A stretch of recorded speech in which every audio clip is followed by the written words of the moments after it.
Nous sommes intervenus après les Américains pour nous protéger contre les risques d'attentats. Je vous rappelle, à l'époque, qu'il y avait effectivement un certain nombre de menaces. C'est là où on a lancé Vigipirate.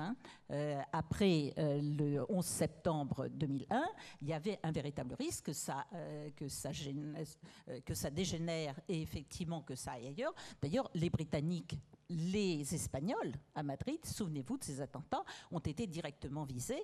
Et je dois dire que nous n'avons pas connu ce type d'attentat, mais nous en avons déjoué un certain nombre. Il faut bien le savoir, ça n'a pas toujours été dit.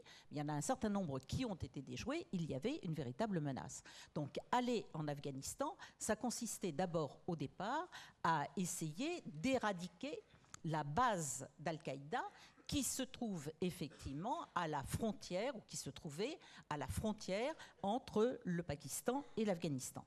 Bon, ça a été la première chose. Deuxièmement, si on veut éviter que des gens ayant la même philosophie ne se réinstallent là-bas, il fallait recréer en Afghanistan un État fort. Et donc, nous sommes restés en Afghanistan pour aider un gouvernement afghan à se reconstituer. Il n'y avait plus rien. La première fois où j'y suis allée, c'était en 2002.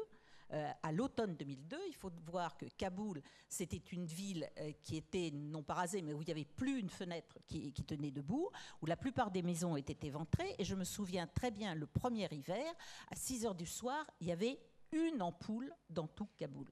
C'est tout ce qu'il y avait.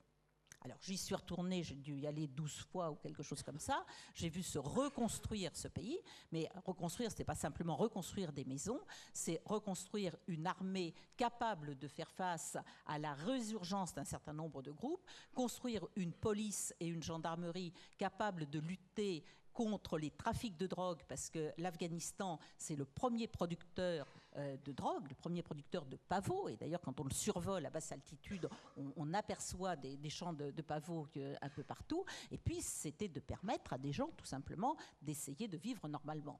Alors, on a réussi, on n'a pas réussi, je dirais qu'on est un peu entre les deux, mais que de toute façon, au bout d'un certain nombre d'années, ça devient très pesant pour un pays d'avoir une présence militaire étrangère. Il y a 17 pays qui participent à la coalition militaire en Afghanistan. C'est très dur pour eux et donc c'est la décision de retrait qui a été prise, le gouvernement afghan apparaissant au fur et à mesure capable d'assurer son autorité, de créer une justice, de créer une police dans la plupart des provinces du pays.